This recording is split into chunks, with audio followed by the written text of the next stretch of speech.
Para se candidatar a um cargo público no Brasil, o cidadão precisa estar filiado a um partido político. O atual sistema de partidos políticos se organizou em 1985, sob o governo de José Sarney. A evolução histórica dos partidos mostra a importância dessas instituições para a defesa da democracia. A primeira aparição dos partidos políticos na história brasileira foi na época do Império, com o surgimento do Partido Liberal e do Partido Conservador. Os liberais defendiam os interesses dos proprietários de terra, enquanto os conservadores defendiam a burocracia imperial. Após a queda do Império, os partidos liberal e conservador perderam espaço para a política do café com leite. Os dois maiores polos econômicos, São Paulo e Minas Gerais, firmaram um acordo de eleger juntos os presidentes da República e ocupantes de outros cargos importantes do poder. As práticas do voto do cabresto e eleições de bico de pena asseguravam os resultados favoráveis aos coronéis. Na chamada República Velha, ou Primeira República, até 1930, existiam eleições a cada 4 anos para a presidência da República, existiam partidos políticos funcionando, mas era tudo muito pro forma, ou seja, era algo que, na verdade, não tinha correspondência com a maioria absoluta da população brasileira. Não havia justiça eleitoral. Para que você tenha uma ideia, os deputados eleitos teriam que ser confirmados por uma comissão de verificação, o que significa dizer que, não raro, o parlamentar que teve mais votos no seu estado não era confirmado. E para completar todo esse quadro, o voto não era secreto, era voto a descoberto. E pior do que isso, a decisão eleitoral era tomada não na urna propriamente dita, mas na confecção da ata eleitoral. É por isso que nós falamos de eleição a bico de pena, ou seja, colocava-se na ata aquilo que interessava aos poderosos de cada comarca, de cada região.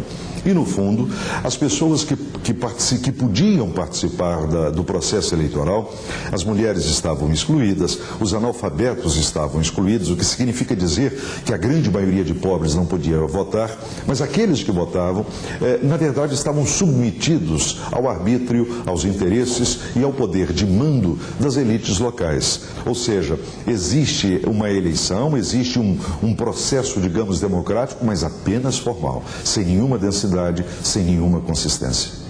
A contestação do sistema eleitoral da República foi um dos motes políticos para a Revolução de 30.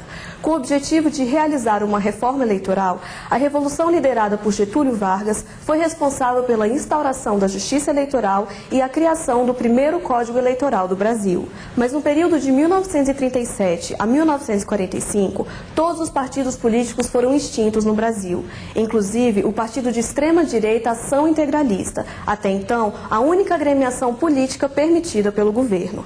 O presidente Vargas apoiou a criação desse partido desde o início e surpreendeu seus integrantes ao proibir a existência de qualquer agremiação política. A democratização de 1945 restaurou as eleições e os partidos políticos. Foram fundados os primeiros partidos nacionais: o Partido Social Democrático, a União Democrática Nacional, o Partido Trabalhista Brasileiro e o Partido Social Progressista. Este sistema durou 20 anos e elegeu 4 presidentes da República. Em 1945, Eurico Dutra foi eleito pelo PSD. Getúlio Vargas foi eleito em 1950 pelo PTB-PSD. Em 1955, Juscelino Kubitschek ganhou as eleições pelo PSD-PTB. Jânio Quadros foi eleito presidente em 1960 pelo PRP. Em 1965, na ditadura militar, o presidente Castelo Branco baixou o Ato Institucional número 2, que extinguiu o pluripartidarismo. Assim, foram instaurados no Brasil os 2 únicos partidos políticos: a Aliança Renovadora Nacional, a Arena, e o Movimento Democrático Brasileiro, o MDB. O bipartidarismo inaugurou no Brasil as 2 correntes políticas presentes até hoje, a de situação e a de oposição. Naquela época, a de situação era representada pela Arena e a de oposição pelo MDB. Em 1979, os militares voltaram a permitir o pluripartidarismo com a Lei dos Partidos Políticos. O objetivo do regime militar era enfraquecer o movimento contra a ditadura, ao criar novos partidos de situação. Essa iniciativa acabou surtindo efeito contrário. Em 1984, os partidos de oposição se uniram contra a Arena e lançaram o movimento Diretas Já. Milhões de brasileiros saíram às ruas em manifestação por eleições diretas. O movimento pelas diretas já talvez tenha sido o mais importante movimento de rua, movimento de participação popular que a história política do Brasil republicano conheceu. Estávamos no final do regime militar e os diversos setores organizados da sociedade, partidos políticos de oposição que já se formavam naquele momento, vão se organizar para partir exatamente para pressionar o regime militar a permitir a modificação do sistema eleitoral com a reintrodução das eleições diretas no país.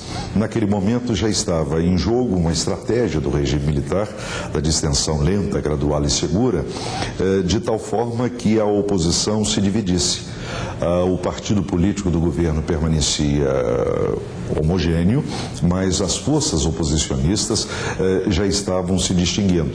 A partir dos anos 80, vamos ter o surgimento de novos partidos, além da permanência do velho MDB com o nome de PMDB, o surgimento do Partido dos Trabalhadores, o Partido Democrático Trabalhista, PDT, etc. e tal. O movimento das diretas, na verdade, não conseguiu naquele momento o seu principal objetivo, que era a mudança no regime eleitoral. No entanto, ela sinaliza para o fim do próprio regime.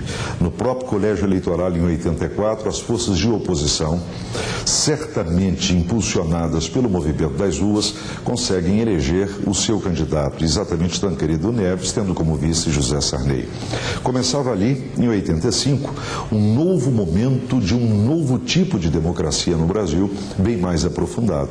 E isso vai ser caracterizado pela Assembleia Constituinte de 87 e 88 e sacramentado com a Constituição de 1988. A Assembleia Nacional Constituinte, instalada em 1987, reservou um capítulo específico para os partidos políticos. O tema está contemplado pelo artigo 17 da Constituição de 88, sobre os direitos e garantias fundamentais do cidadão. O partido político é tratado como uma ferramenta indispensável para o exercício da democracia. 28 partidos estão atualmente registrados no Tribunal Superior Eleitoral. O mais antigo deles é o Partido do Movimento Democrático Brasileiro, o PMDB, deferido em 1981. O mais novo é o Partido da República, o PR, aprovado em dezembro de 2006. A Constituição de 1988 determinou que não cabe ao poder público a criação de partido político. Essa regra acentua a diferença entre sociedade e Estado, ideias que precisam ser bem definidas. Se elas formassem uma mesma entidade, o exercício da democracia seria impossível, uma vez que a vontade do Estado se tornaria a vontade de todos os cidadãos. Portanto, o regime não seria democrático e daria lugar a um regime totalitário. O Brasil já passou por um período autoritário, quando o Estado Novo foi implementado durante a ditadura do presidente Vargas. Nessa mesma época, o nazismo estava em franca ascensão na Alemanha. A Itália era tomada pelo fascismo e Stalin consolidava o comunismo soviético.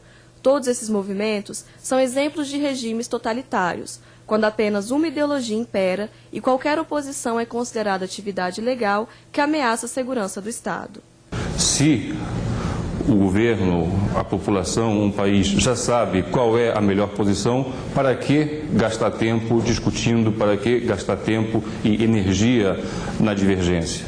Então, esse era o fundamento de todos aqueles partidos e de todos aqueles regimes que podem ser caracterizados como autoritários e até mesmo como totalitários. Para esses, havia uma verdade política única, indiscutível, e aquele partido que estava no poder representava aquela verdade. Então, a dinâmica da discussão daquele partido era suficiente para se definir a política. Ficou demonstrado historicamente a inviabilidade, a insuficiência de regimes monolíticos quando comparados com os concorrentes regimes pluralistas, democráticos, onde a diversidade de opiniões vige e onde há uma competição entre posições, entre ideias, entre partidos e uma alternância de poder entre eles. A democracia não é simplesmente a vontade da maioria, mas é também e principalmente o respeito às minorias, ou seja, pluralismo tem a significação de apreço a várias opiniões políticas e a convicção de que essa diversidade é benéfica. Ou seja, trata-se de ver a política não apenas como conflito, mas também como cooperação e consenso. Em segundo lugar, então, podemos ver como que esse princípio ele se manifesta na prática entre nós. A princípio, nós poderíamos dizer que a nossa legislação é bastante tolerante e permite a manifestação da pluralidade, da diversidade, então, política em vários partidos. O fato é que na Câmara dos Deputados hoje nós temos 20 partidos representados. Aparentemente não há grande empecilho para que as diferentes correntes de opinião possam manifestar-se.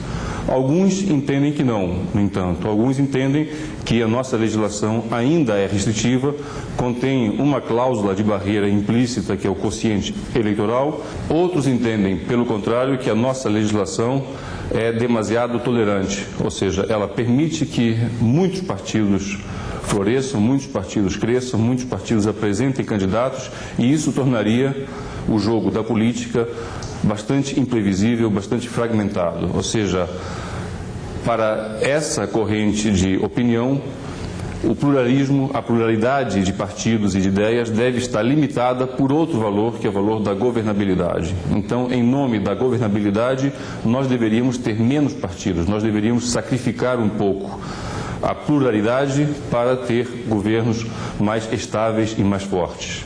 Para esses, 20 partidos é um número exagerado e o sistema político brasileiro deveria funcionar com um número menor de partidos, em torno de 4, 5, 6 ou 7 partidos. Ao longo da história política do Brasil, o partido vem ganhando força como instrumento de defesa da democracia. A pluralidade partidária garante a liberdade de expressão e o direito de escolha do cidadão. O princípio do pluralismo político se torna fundamental para a democracia.